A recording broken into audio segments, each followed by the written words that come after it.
Bienvenidos a una nueva clase. Hoy trabajaremos con el concepto de densidad. La densidad es una propiedad intensiva de la materia, como hemos visto antes, que expresa la cantidad de masa por unidad de volumen de una sustancia. Aquí vemos representando la pesa, como si fuera la masa o cantidad de partículas, y debajo de ello dividiendo un cubo que expresa el espacio ocupado por esas partículas, es decir, el volumen. Matemáticamente podemos decir que la densidad es una división entre la masa y el volumen. La densidad tiene como unidades gramo dividido mililitro, gramo dividido centímetro cúbico, kilogramo por litro, kilogramo por metro cúbico. La masa en gramo, miligramo, kilogramo, el volumen en mililitros, litros, centímetros cúbicos, metros cúbicos. Son algunas de las expresiones que puede llegar a tener. Para medir la densidad, entonces, lo que necesitamos es, por un lado, medir la cantidad de materia que tiene ese sistema, su masa. Podemos utilizar como instrumento una balanza. Y, por otro lado, tenemos que medir el espacio ocupado por ese cuerpo.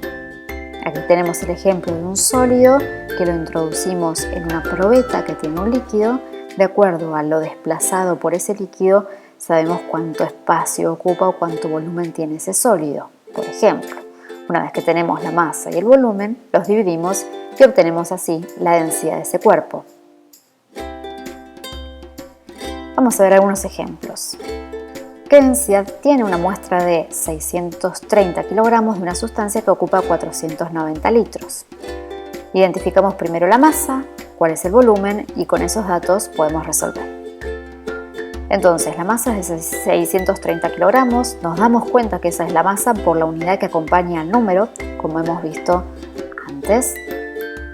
El volumen 490 litros. También hemos visto las unidades que corresponden a esta variable de estado. Y por lo tanto no conocemos la densidad. Para calcularlo tenemos que expresarla como la masa dividido el volumen. Reemplazamos en esa ecuación 630 dividido 490 y obtenemos como resultado que la densidad para esta sustancia es de 1,29 kilogramos barra litro o dividido litro.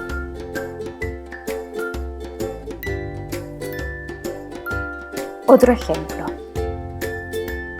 ¿Cuál es la masa de una sustancia que ocupa 1200 mililitros y cuya densidad es de 0,7 gramos por mililitro? Aquí los datos son diferentes. Tenemos por un lado al volumen, lo identifiqué por la unidad mililitros, y por otro lado tenemos la densidad. El problema ya expresamente nos dice que es la densidad, 0,7. Nos falta la masa. Entonces, partimos de la misma expresión, densidad es masa dividido volumen, pero para despejar la masa, lo que hacemos es, el volumen que está dividiendo lo pasamos al otro lado multiplicando. Allí reemplazamos, multiplicamos 0,7 por 1200 y nos da como resultado 840 gramos. Por lo tanto, la masa para esta sustancia es de 840 gramos.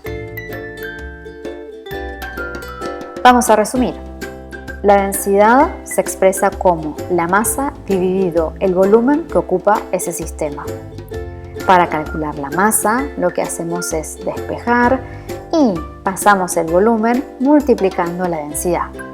Si tuviéramos que calcular el volumen, lo que hacemos es despejarlo de la expresión de la masa, por ejemplo, y pasar la densidad dividiendo a la masa. Entonces nos queda que V es igual a M dividido D.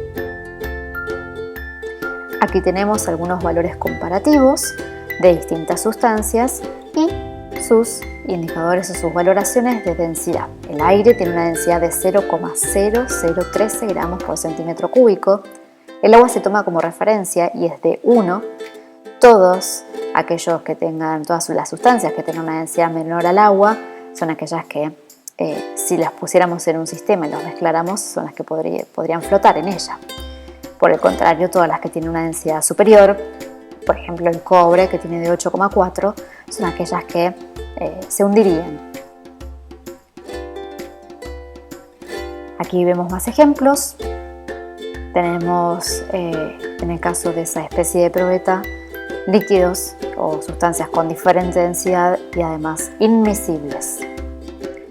Tenemos en el caso de un glaciar, la parte que queda en superficie, que está flotando. Y después tenemos ahí una comparación entre la sustancia A y B. Sustancia A, que tiene pocas partículas en un determinado volumen, la sustancia B, que tiene muchas partículas en una determinada unidad de volumen, y por lo tanto esta última va a ser más densa que la primera porque tiene una masa mayor. Con esto finalizamos una nueva clase referida en este caso a la densidad. Recuerden suscribirse y activar la campanita para las notificaciones.